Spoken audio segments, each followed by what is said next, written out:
Hi guys, இது நம்ம அபியன் atrocities channel. இன்றைக்கி நம்ம ஸ்பெஷலாக என்ன பண்ணலான்னா, காலிஃப்ளவர் வச்சு நான் பக்கோடா ட்ரை பண்ணலான்னு பண்ணியிருக்கேன். வாங்க எப்படி செய்யலான்னு பார்க்கலாம். ஃபஸ்ட்டு எடுத்தோடனே நம்ம காலிஃப்ளவரை எடுத்து நல்லா வேக வச்சுக்கணும். அதில் நான் கொஞ்சம் மஞ்சள் போட்டு வேக வச்சுருக்கேன், அதில் உள்ள பாக்டீரியா போகிறதுக்கு.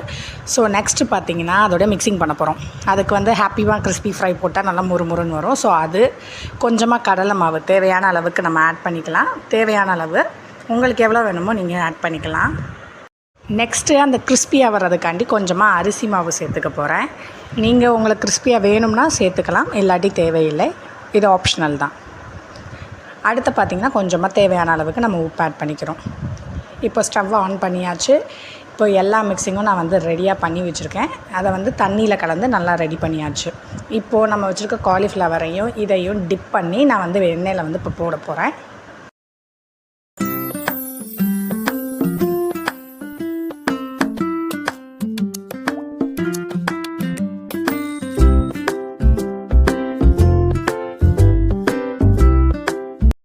இப்போது நம்ம டிப் பண்ணி போட்டாச்சு. அது நல்லா ஃப்ரை ஆகிட்டுருக்கு. அதை பார்க்கும்போதே நம்மளுக்கு சாப்பிட்ணுன்னு தோணும். அந்தளவுக்கு நான் கிறிஸ்பியாக பண்ணணும்னு பண்ணியிருக்கேன்.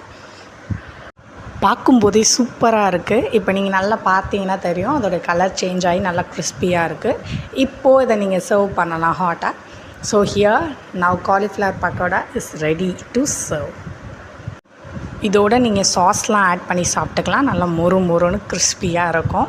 இந்த வீடியோ உங்களுக்கு பிடிச்சிருந்துச்சுன்னா மறக்காமல் லைக் பண்ணுங்கள், ஷேர் பண்ணுங்கள், அண்ட் மறந்துடாமல் சப்ஸ்கிரைப் பண்ணிடுங்க. தேங்க்யூ ஃபார் வாட்சிங்.